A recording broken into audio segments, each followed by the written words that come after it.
Fövqəladə Hallar Nazirliyinin Dövlət Yanğın Nəzarəti Xidməti səlahiyyətləri daxilində ölkə ərazisində yanğın təhlükəsizliyinin təmin edilməsi məqsədi ilə zəruri tədbirlərin görülməsini davam etdirir.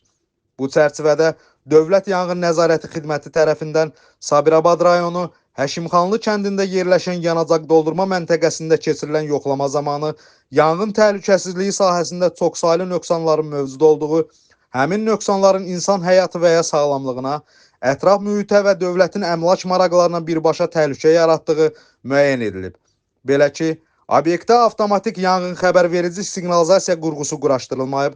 elektrik təsərrüfatı, elektrik qurğularının quraşdırılması qaydasının tələblərinə uyğun quraşdırılmayıb, o cümlədən yanğın təhlükəsi törədə bilən keçirici müqavimətin əmələ gəlməməsi üçün kabel və naqillərin birləşmə sahələri və sonluqları xüsusi sıxaclarla və ya qaynaq yolu ilə bərkidilməyib, İşıqlandırıcı cihazların qapalı plafona keçirilməsi təmin edilməyib,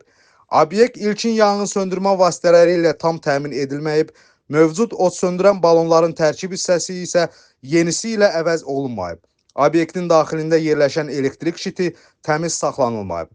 Beləliklə, mövcud vəziyyət onu göstərir ki, obyektin istismarının davam etdirilməsi nəticəsində orada hər an baş verə biləcək yanğın qısa müddətdə genişlənərək faciəni qaçılmaz edəcək. Qeyd olunanları nəzərə alaraq, yanğın təhlükəsizliyi norma və qaydalarının tələblərinin kobud pozulması faktları aşkar edilmiş, Sabirabad rayonu Həşimxanlı kəndində yerləşən yanacaq doldurma məntəqəsinin fəaliyyətinin dayandırılması barədə qərar qəbul olunub və qərarın bir nüsxəsi obyektin nümayəndəsinə təqdim edilib.